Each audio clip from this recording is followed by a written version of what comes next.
Assalamualaikum siswa hebat.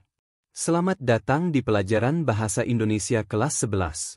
Semoga kalian selalu sehat, bahagia, dan penuh semangat untuk belajar ya. Di video pembelajaran ini, kita akan menjadi detektif sastra. Bersiaplah membaca cerpen untuk menemukan tema dan pesan utamanya. Lalu kita akan belajar menanggapi kritis permasalahan di dalamnya. Tujuannya jelas, memahami esensi cerita untuk kemudian berkreasi mengubah cerpen menjadi puisi. Mari kita mulai. Puisi adalah salah satu jenis karya sastra yang dikenal sejak dahulu kala.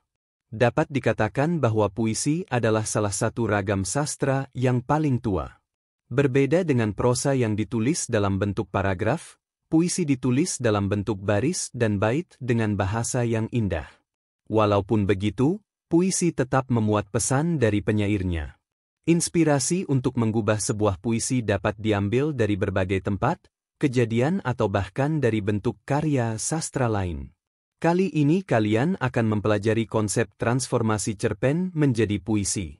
Tepatnya, kalian diminta untuk mengenali dua unsur intrinsik cerpen, yakni tema dan pesan. Kedua hal tersebut dapat menjadi inspirasi untuk menulis puisi.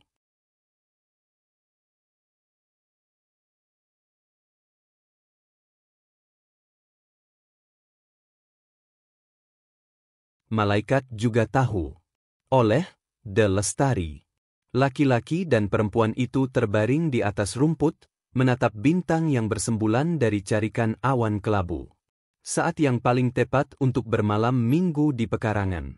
Perempuan itu hafal rutinitas ketat yang berlaku di sana.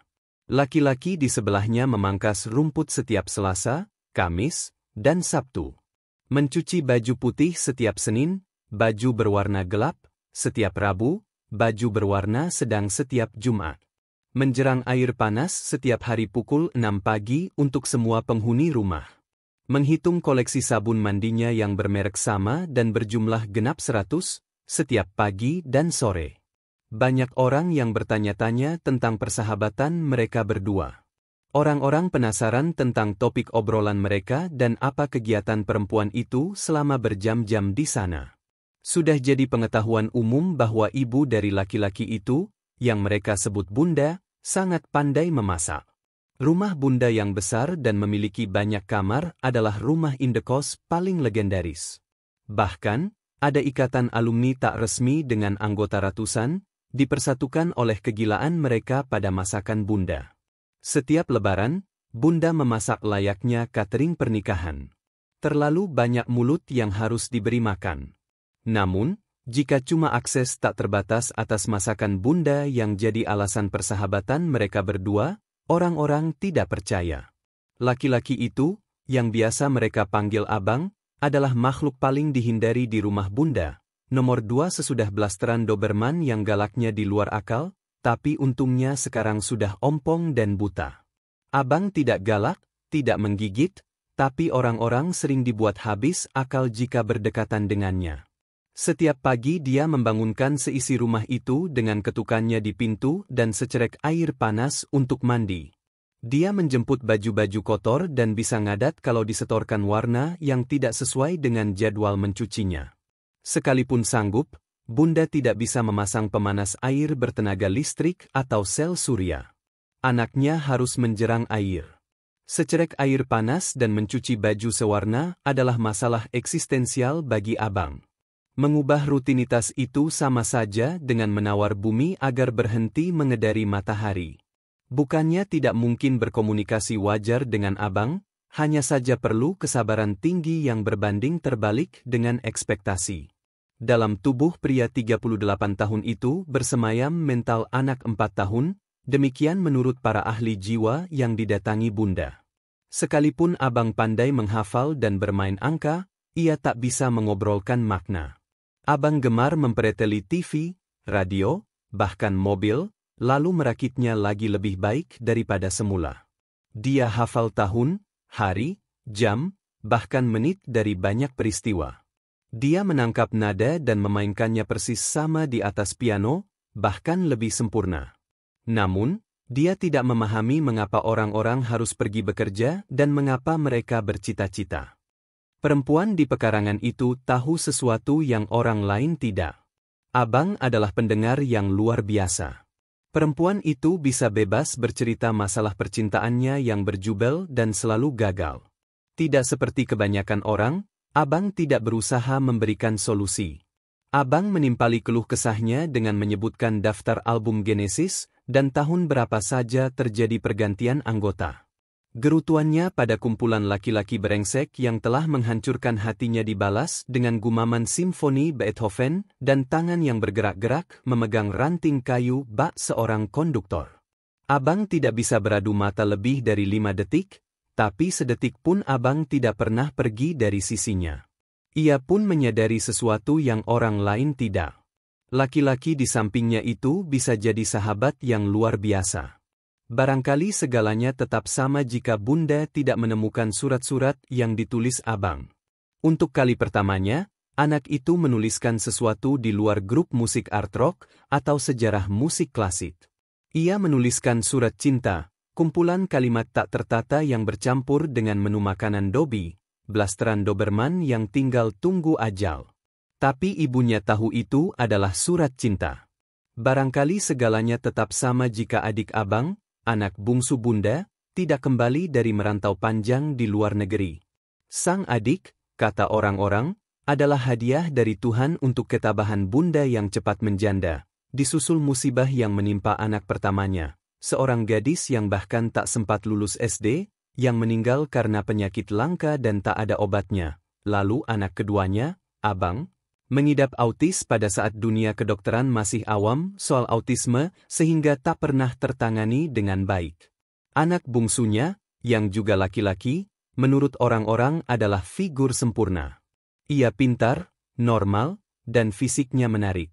Ia hanya tak pernah di rumah karena sedari remaja meninggalkan Indonesia demi bersekolah.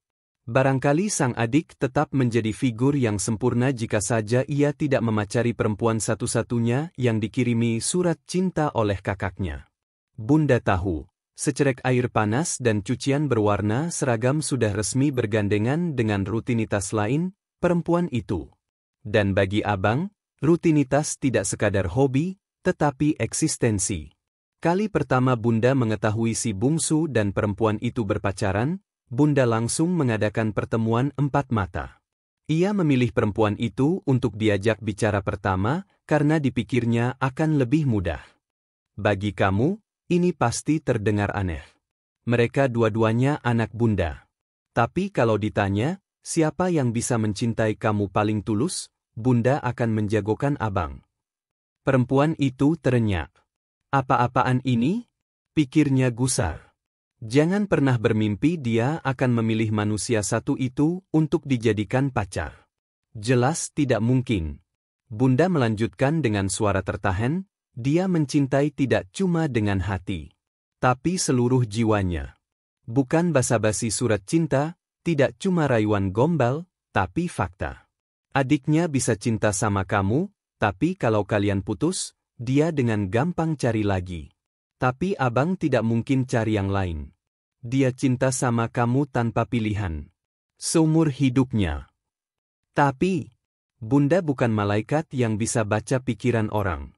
Bunda tidak bisa bilang siapa yang lebih sayang sama saya. Tidak akan ada yang pernah tahu. Saat itu mata Bunda berkaca-kaca. Begitu juga dengan matanya. Tak lama mereka menangis berdua. Namun, ia tahu perbedaan dirinya dengan Bunda. Bagi perempuan itu, cinta tanpa pilihan adalah penjara. Ia ingin dirinya dipilih dari sekian banyak pilihan. Bukan karena ia satu-satunya pilihan yang ada. Masih sambil berbaring, dengan punggung tangannya, perempuan itu mengusap-usap rumput. Lengannya bergerak lambat dan gemulai seolah menarikan tari perpisahan. Ini akan menjadi malam minggu terakhirnya di pekarangan serapi lapangan golf. Semalam mereka bicara bertiga. Dia, Bunda, dan si bungsu. Dia tidak bodoh. Bunda, saya tahu dia tidak bodoh.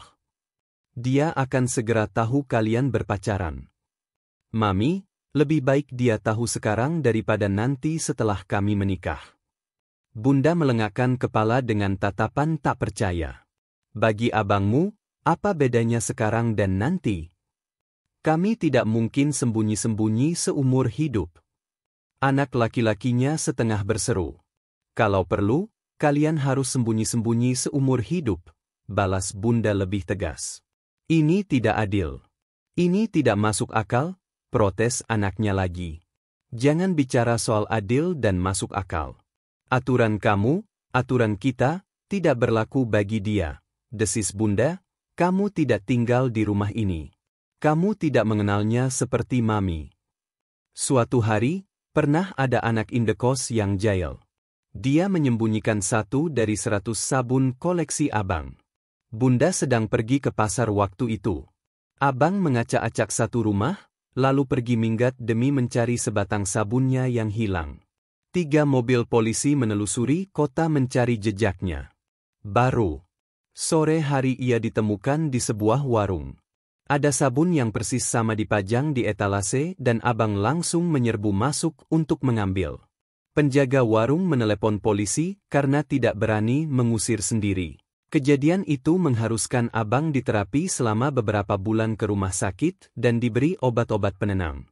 Bunda tahu betapa anaknya membenci rumah sakit dan obat-obatan itu hanya membuat otaknya rapuh. Tak ada yang memahami bahwa 100 sabun adalah syarat bagi anaknya untuk beroleh hidup yang wajar. Kamu harus tetap kemari setiap malam minggu. Tidak bisa tidak, kata Bunda kepada perempuan itu. Dan selama di rumah ini, kalian tidak boleh kelihatan seperti kekasih. Buat kalian mungkin tidak masuk akal. Tapi hanya dengan begitu abangmu bisa bertahan. Selepas berbicara dengan Bunda, mereka berbicara berdua. Mereka sepakat untuk selama-lamanya pergi dari kehidupan rumah itu. Tidak mereka terpenjara setiap minggu di sana. Mereka menolak menjadi bagian dari ritual menjerang air, cuci baju, dan 100 sabun. Di pekarangan dengan tinggi rumput seragam mungkin, perempuan itu mengucapkan selamat tinggal di dalam hati. Persahabatan yang luar biasa ternyata mensyaratkan pengorbanan di luar batas kesanggupannya. Perempuan itu mengucap maaf berkali-kali dalam hati. Sejenak lagi, malam minggu terakhir mereka usai. Bunda menangisi setiap malam minggu. Tidak pakai air mata karena ia tidak punya cukup waktu. Ia menangis cukup dalam hati. Semua anak indekos kini menyingkir jika malam minggu tiba. Mereka tidak tahan mendengar suara lolongan, barang-barang yang diberantaki, dan seseorang yang hilir mudik gelisah mengucap satu nama seperti mantra.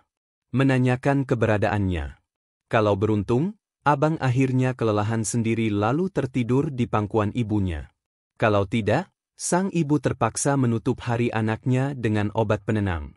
Pada setiap penghujung malam minggu, Bunda bersandar kelelahan dengan bulir-bulir besar peluh membasahi wajah. Anaknya yang berbadan 2 kali lebih besar tertidur memeluk kakinya erat-erat. Selain dengkuran dan napas anaknya yang memburu, tidak ada suara lain di rumah besar itu. Semua pergi. Dobi telah mati. Bunda tak bisa dan tak merasa perlu mengutuk siapa-siapa. Mereka yang tidak paham dahsyatnya api akan mengobarkannya dengan sembrono. Mereka yang tidak paham energi cinta akan meledakkannya dengan sia-sia. Perempuan muda itu benar. Dirinya bukan malaikat yang tahu siapa lebih mencintai siapa dan untuk berapa lama. Tidak penting. Ia sudah tahu. Cintanya adalah paket air mata, keringat, dan dedikasi untuk merangkai jutaan hal kecil agar dunia ini menjadi tempat yang indah dan masuk akal bagi seseorang. Bukan baginya. Cintanya tak punya cukup waktu untuk dirinya sendiri. Tidak perlu ada kompetisi di sini. Ia, dan juga malaikat, tahu siapa juaranya. Kegiatan 2. Menjawab pertanyaan berdasarkan cerpen, malaikat juga tahu, karya di Lestari. Kegiatan 3. Membaca puisi, malaikat juga tahu, karya di Lestari. Kegiatan 4. Mendiskusikan perbedaan cerpen dan puisi, malaikat juga tahu, karya di Lestari. Kalian semua dapat menyimaknya dalam video part 2 selanjutnya. Terima kasih.